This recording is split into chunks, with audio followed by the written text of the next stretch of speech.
मम्मा, इस बारिश ने तो हमारा सारा घर तोड़ दिया। मम्मा, अब हम कहाँ रहेंगे?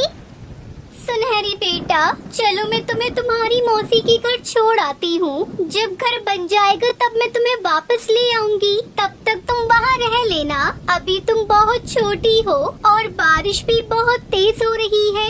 ऐसी बारिश में अगर तुम भीगोगी तो तुम्हारी तबीयत खराब हो जाएगी। इसलिए तुम कुछ दिन अपनी मौसी के घर रह लेना।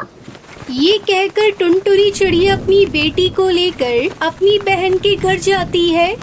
पिंकी बहन, अरे ओ पिंकी बहन, दरवाजा खोलो, मैं आई हूँ टुनटुनी। वो कई बार ऐसे आवाज लगाती है लेकिन कोई भी दरवाजा नहीं खोलता। तभी टुनटुनी की नजर दरवाजे पे लगे ताले पर पड़ती है। तभी वहाँ हरिया तोता आता है। चिड़िया बहन, पिंकी चिड़िया तो यहाँ पर नहीं है। वो तो कई दिनों से कहीं बाहर चली गई है और पता नहीं वह कब वापस आएगी। ये कहकर वो हरिया तोता वहाँ से चला जाता है। टुनटुनी चिड़िया तो ये सुनकर बहुत परेशान हो जाती है। पिंकी बहन न जाने कहाँ चली गई है और पता नहीं वो कब आएंगी। अब मैं अपनी बेटी को लेकर कहाँ जाऊँ? एक तो ये बारिश है कि रुकने का नाम नहीं ले रही। मम्मा मम्मा, मुझे बहुत ठंड लग रही है। मम्मा, आप कहीं चलो ना। मेरी बच्ची, तू चिंता मत कर, चल हम यहीं किसी से मदद मांगते हैं। ये कहकर टुनटुनी चिड़िया कालू कौवे के घर के बाहर आती है। कौवे भाई, मैं दूसरे जंगल से आई हूँ और मैं अपनी बहन पिंकी चिड़िया के घर आई थी, लेकिन वो घर पर नहीं है और इस तेज बारिश की वजह से भीगकर मेरी बेटी को ठंड लग रही है। इसलिए आप मुझे बारिश के रुकने तक अपने घर में आश्रय दे दो। ये सुनकर कालू कौवा अपने घर के अंदर अपनी पत्नी सुंदरी कौवी के पास जाता है। पति जी, कौन आया है इतनी तेज बारिश में हमारे घर? सुंदरी, वो अपने पड़ोस में पिंकी चिड़िया है ना, उसकी कोई रिश्तेदार है। वो उसके घर आई थी, लेकिन पिंकी तो घर पर नहीं है, इसलिए वो बारिश रुकने तक हमारे घर पर रहने की बोल रही है। नहीं नहीं कालू जी, मैं नहीं दे सकती किसी को अपने घर में आसरा। उस चिड़िया से मना कर दो। लेकिन गौरी, उसके पास एक पोटली है, तुम एक बार जाकर उससे बात तो करो।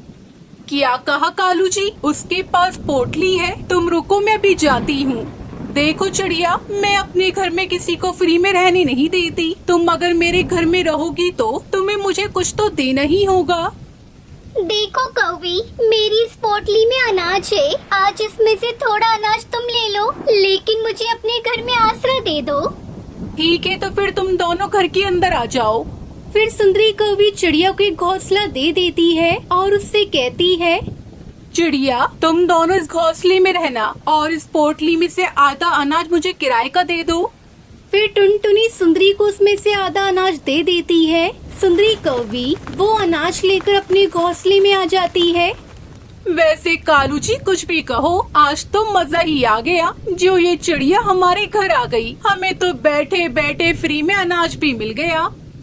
फिर ऐसे बातें करके वो दोनों सो जाते हैं। दूसरी तरफ टुनटुनी चिड़िया को तो नींद ही नहीं आ रही थी। वो तो अपनी बेटी के पास बैठी हुई थी। सुंदरी कौवी तो बहुत चालाक है। बस जल्दी से ये बारिश रुक जाए, फिर सुबह होते ही मैं अपने घर चली जाऊंगी। फिर ऐसे सोचते हुए टुनटुनी चिड़िया सो जाती है और सुबह उठकर वो दरवाजे पर आकर बैठती है। हे भगवान, ये बारिश तो रुकने का नाम ही नहीं ले रही है। अब मैं अपने घर कैसे जाऊंगी? तभी सुंदरी कौवी वहाँ आ जाती है। देखो चिड़िया, बारिश तो आज भी हो रही है। अगर आज भी तुम्हें मेरे घर के अंदर रहना है तो वो बाकी का अनाज भी मुझे दे दो। लेकिन सुंदरी बहन, मैं आपको आधा अनाज तो पहले ही दे चुकी हूँ। अगर मैं ये अनाज भी आपको दे दूंगी तो हम दोनों माँ बेटी क्या खाएंगे? देखो चिड़िया, मुझे नहीं पता। अगर आज भी तुम्हें मेरे घर के अंदर रहना है तो बाकी का अनाज भी मुझे देना पड़ेगा, वरना भी मेरे घर से चली जाओ।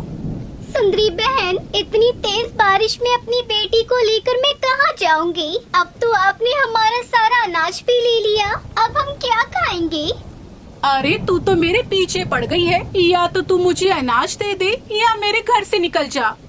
फिर टुनटुनी चिड़िया वो बाकी का बचा कुचा अनाज भी सुंदरी कौवी को दे देती है और भगवान से बारिश रुकने की प्रार्थना करने लगती है।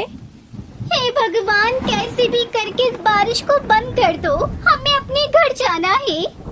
फिर ऐसे ही सुबह हो जाती है। वो फिर से दरवाजे पर आकर बैठती है, लेकिन बारिश तो रुकने का नाम ही नहीं ले रही थी। तभी सुंदरी कौवी वहाँ आती है।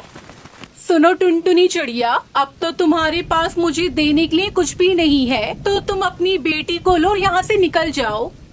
सुंदरी बहन, आपने हमारा सारा नाश तो ले लिया, तो अब कृपया करके बारिश रुकने तक हमें अपने घर में रहने नहीं दो। हम इतनी तेज बारिश में कहाँ जाएंगे?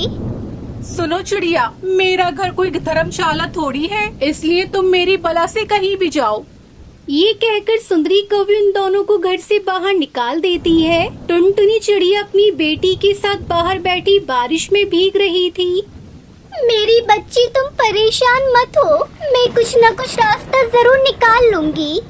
फिर टुनटुनी अपनी बेटी को लेकर आगे बढ़ती है। तभी उसकी नजरें घर पर पड़ती है और वो वहाँ आती है। वो वहाँ आकर आवाज देने वाली थी कि तभी उसकी नजर खिड़की पर पड़ती है। ये क्या? ये तो किसी चील का घर है। अगर मैं इसके घर में गई तो ये हमें खा जाएगा। चलो हम यहाँ से कहीं दूसरी तरफ चलते हैं। ये कहकर टुनटुनी चिड़िया अपनी बेटी सुनहरी को लेकर वहाँ से उड़ जाती है और एक खाली जगह पर जाकर बैठ जाती है। मेरी बेटी को तो बहुत तेज बुखार आ गया है। अब मैं अपनी बेटी को लेकर कहाँ जाऊँ? यहाँ तो कोई हमारी मदद भी नहीं कर रहा है। तभी वहाँ से बंटी कबूतर गुजरता है। वो चिड़िया को देखकर उसके पास आकर कहता है, चिड़िया, तुम ऐसी तेज बारिश में अपनी छोटी बेटी को लेकर यहाँ क्यों बैठी हो? अगर ऐसे बारिश में भीगोगी तो तुम दोनों को ठंड लग जाएगी।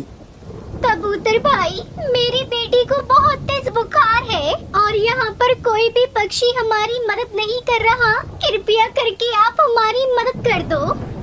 फिर टुनटुनी उस कबूतर को अपनी सारी बात बताती है। तब वो कबूतर उन दोनों को अपने घर ले जाता है। वो टुनटुनी की बेटी को बुखार की दवाई पिला देता है, जिससे वो कुछ ही देर में ठीक हो जाती है। बंटी भैया, आपका बहुत बहुत धन्यवाद जो आपने मेरी इतनी मदद की, वरना इस जंगल में तो और किसी ने मेरी मदद नहीं की। चिड़िया, इसमें धन्यवाद की कोई बात नहीं है। यह तो हमारा फर्ज होता है कि जो कोई भी मुसीबत में हो हम उसकी मदद करें। सुनो बंटी भैया, ये आपका घर किस चीज का बना है? ये ऐसे कांच का कैसे दिख रहा है? चिड़िया, यह कांच का नहीं, यह तो चूड़ियों का घर है। यह घर बहुत ही मजबूत है। चाहे कितनी भी तेज आंधी या तूफान, बारिश, कुछ भी आ जाए, यह कभी नहीं टूटेगा। तुम चाहो तब तक इस घर में रह सकती हो। हाँ मम्मा, बंटी अंकल ठीक कह रहे हैं। हम इसी चूड़ियों के घर में रहते हैं। ठीक है बेटा, जब तुम्हारा इतना मन कर रहा है इस चूड़ियों के घर में रहने का, तो हम इसी में रहते हैं। फिर इस तरह वो दोनों माँ बेटी बंटी कबूतर के चूड़ी के बने घर में खुशी खुशी रहने लगती है।